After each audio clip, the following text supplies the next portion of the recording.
Hello everyone, welcome back to my YouTube channel. To create is fun, to create is fun. Here, as you can see on the screen, today's topic is author's effect question, or here I specifically focus on question to C. That's why I call it mini author's effect question. Okay, without further ado, let's just begin.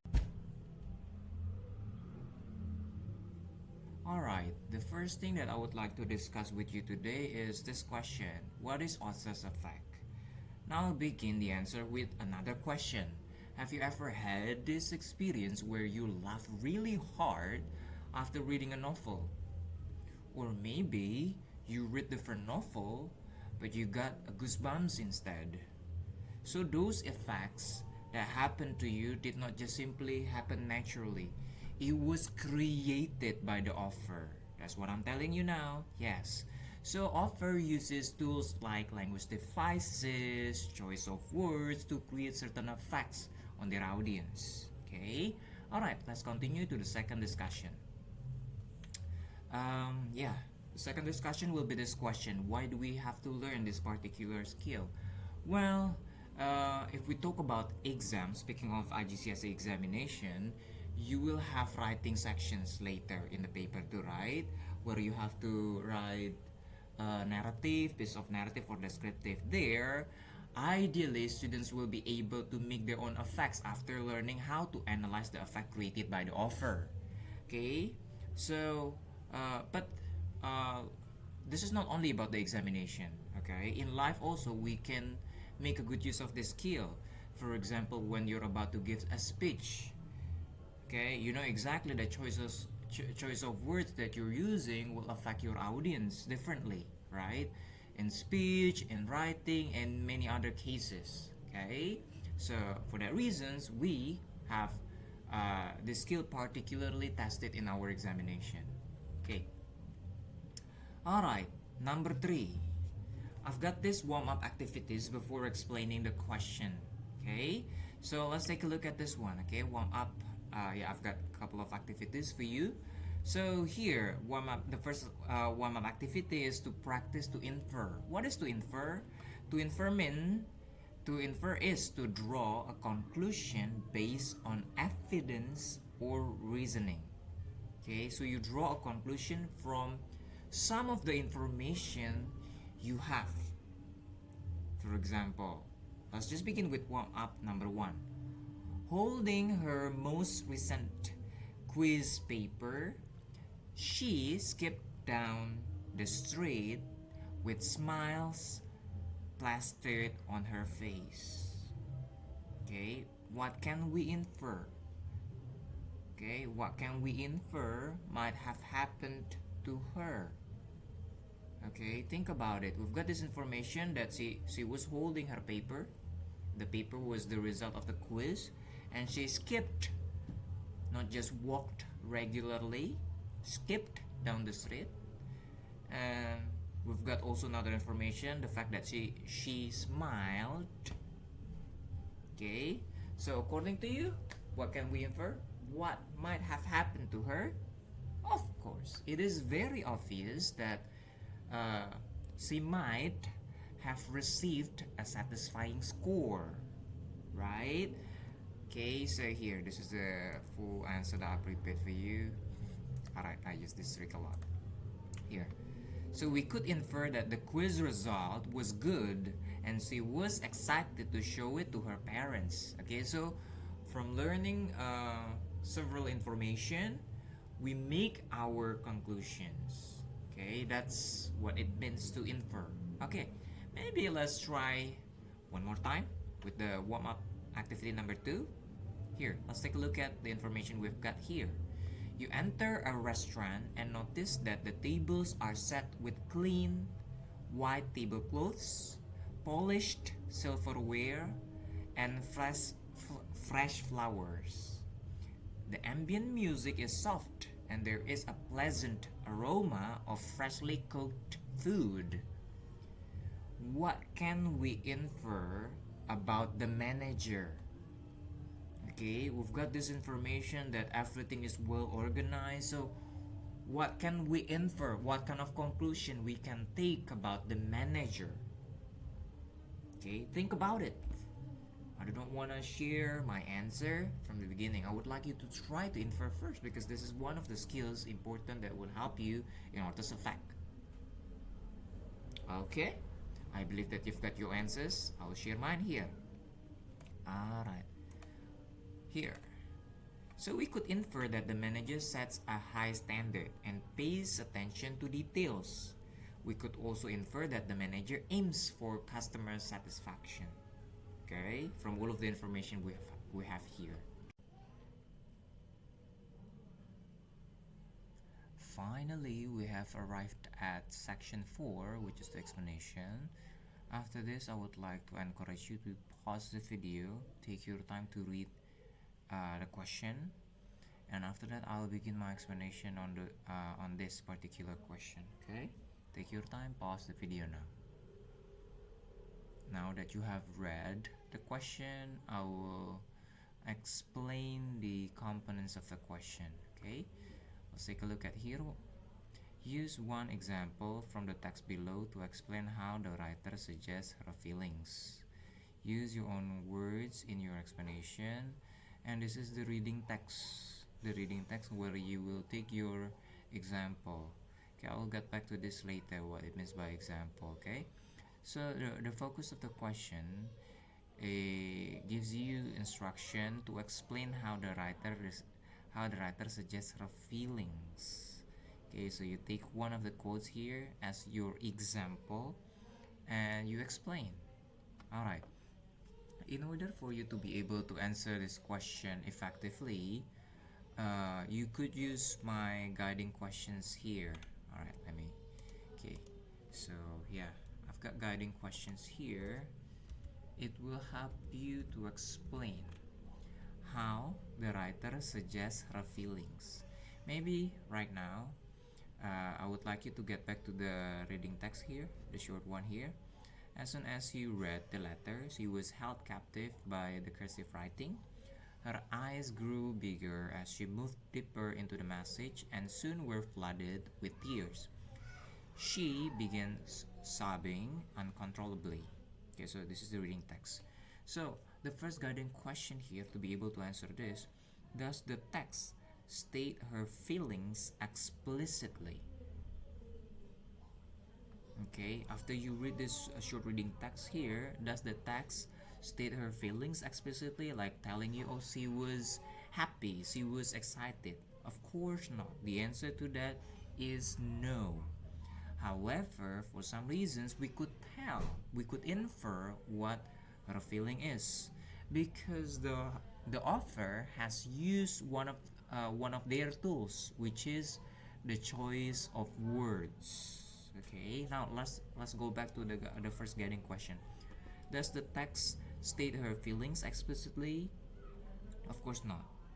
But somehow we know what she felt. Okay, what do you think she felt right now after reading this? Good. I believe you will arrive in one of these options. Okay, alright, let me check first. Okay, one of these answers. Either probably your answer is sad or shocked or regret. One of those things. Okay, alright, pretty easy, right? So you infer. Now let's move on to second guiding question. From which example? Okay, so if you've been wondering what it means by example, example means words from the text. So from which word in the text we could infer what she felt. In this case, we infer that she felt sad. So which word from the text that pretty much help us to identify her feeling, that she felt sad? Think about it. Which one? As soon as you read the letter, do you think it helped you identify the feeling? I don't think so, right? So I think, yeah, the possible answers. Alright, I'm hoping whenever I'm giving you a question, you try it first. Okay, so she was sad, regret, or shocked. And from which example, I think the one that makes sense is one of these options. One of these options. Okay, flooded with tears. I think it makes sense that flooded with tears will help you infer that she felt sad, or maybe the second one begins sobbing. Okay, one of these options, I think that would make sense, that the one of these phrases help you identify her feeling. Okay, good, pretty easy, right? The next one, how do these words help you infer that she felt sad? Think about it. Yeah, how these words somehow help me to arrive at the answer. Okay, well, I think those words help you infer because of this. From the meaning of those words that you chose, either you chose flooded with tears or begin sobbing. I'll just go with one of them, okay? I believe, let's just say your answer is tears, right? Flooded with tears. So I think the meaning helps you identify which one is which, right? Tears are water from our eyes, which typically are produced much when someone feels pain. Because the word tears has this meaning, it helps you infer that she felt sad. Okay, start to make sense? Of course, it makes sense. Alright. The last guiding question for you in order to be able to answer this question is this: what else could you infer from those words? We've got information here, right? This happened, this happened, this happened, this happened, happened. What else could you infer about her, or about her situation, or about the writing there? Think about it. All right. It's likely for you to go with this answer. We could infer that the news might not have been a pleasant one to read, right? We draw a conclusion from all of the information we've got in here. Now that we have answered the 4 guiding questions, we'll just simply put them together into one good answer. So let's take a look at this one. Okay, we put them together and they will look like this. The author uses "were flooded with tears." Previously it was the one that we identified together with tears as an effective metaphor. Don't forget to label it with the language device they belong to. Okay, to create an image that the character felt sad and shocked. Okay, here we're trying to address the question, how the writer suggests her feeling. Okay, we answer the prompt question in here as an effective metaphor to create an image that the character felt sad and shocked. The word tear means water from our eyes, which typically is produced much when someone feels pain. This suggests that what's written on the letter might not be pleasant news to read, perhaps involving someone she cared about. See? It is super easy by using the 4 guiding questions. Okay? Alright. Yeah, I would like to encourage you to take a pause here and try to process all of the information. Once you're ready, we continue. Okay. Next, we've got the second example. Okay, the look of the question is pretty much similar to the previous one. Okay, let's take a look at this one. Use one example from the text below to explain how the menu makes the food sound appetizing. Okay, so the one underlined here is the focus. How? You need to be able to explain how the menu makes the food sound appetizing. Okay, let's take a look at the reading text. I picked up the menu and it said, "We serve you a succulent burger with the traditional touch of our secret recipe." Okay, alright. So now here we'll go with the first guiding question. Does the menu state that the food is appetizing explicitly? Of course not. We could not find it anywhere in the reading text that the food is appetizing. But somehow, from reading the description, we would agree, right? So the answer to this one is no. But we know from reading the menu, that the food is appetizing. Now, from which example, from which word or phrase particularly we could infer that the food is appetizing. Come on, pause the video, you try first. Which of these words help you identify that the food is appetizing? Is it this? Is it I pick up the menu? Or succulent burger maybe? Or traditional touch? Okay, I'll reveal my answer. Let's take a look at this one. Alright. It turns out you could choose one of these options. Succulent burger somehow help me, right? Help me identify that the burger is appetizing, or traditional touch for some reasons, or secret recipe. Okay? Now we have the third guiding question. How do those words, you could choose one of them, okay? Just choose one of them because you need to provide only one example, okay?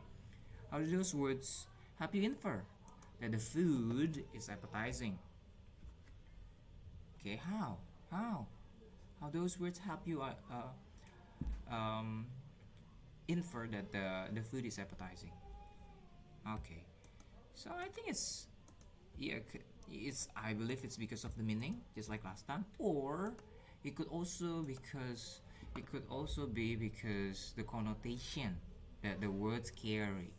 If you have no idea what it means by connotation, please take a look at the pop-up link somewhere on your screen right now. I made a video on connotation. I'm not going to explain what it is right now. Okay, it could be from the connotation. So sometimes it could be from the meaning, or sometimes it could be from the connotation that we find out. Okay, the phrase traditional touch is usually associated with spices. Because there is this statement, traditional touch. So somehow these words help me, because of the connotation, help me infer that the food is appetizing. Okay, what else could you infer from those words? Think about it. Yeah, the food is appetizing, that's one thing that you infer. Is there anything else that you could infer from all of the information we've got in here?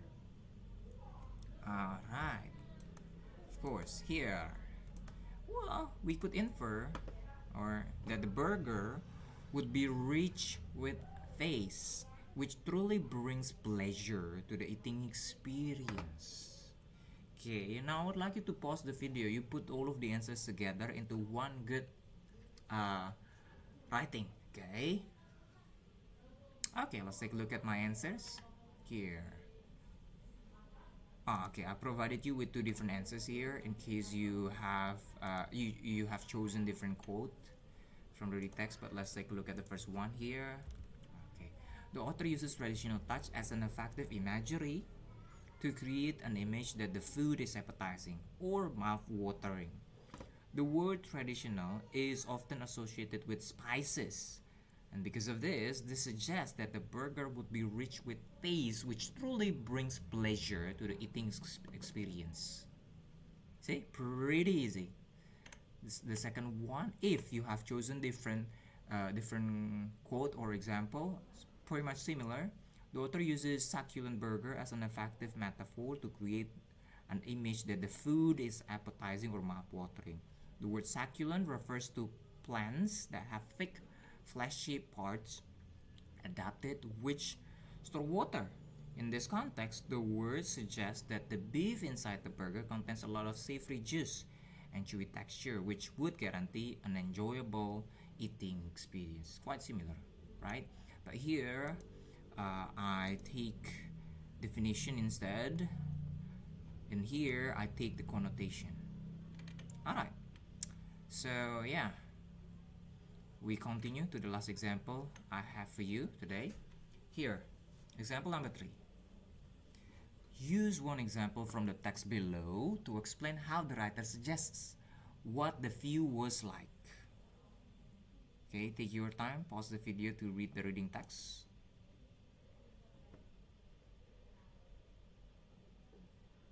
Okay, alright, so now our focus is we explain how the writer suggests, implies, tells me indirectly what the view was like. Because here it doesn't say, right? It doesn't say that the view was dirty, messy, beautiful, or any other descriptions, right? But pretty much we could tell, right? It is implied here how and what. Okay, that's what you have to reveal. Okay, here, please, oh, see? Okay, please use my 4 guiding questions. I would like you to pause the video, write your answers, okay, write your answers and try to put them together into one formal writing, just like the one I showed you last time. Okay, pause the video now. Okay, I just simply trust you that you have written your answers now. I'll share my answer here. Okay, the author uses water sparkling as an effective imagery to create an image that the view was breathtaking. The word sparkling is commonly associated with cleanliness and purity. This suggests that the nature has admirable qualities in the eyes of the character, and this might not be something he or she comes across on a daily basis. Pretty easy, right? Of course.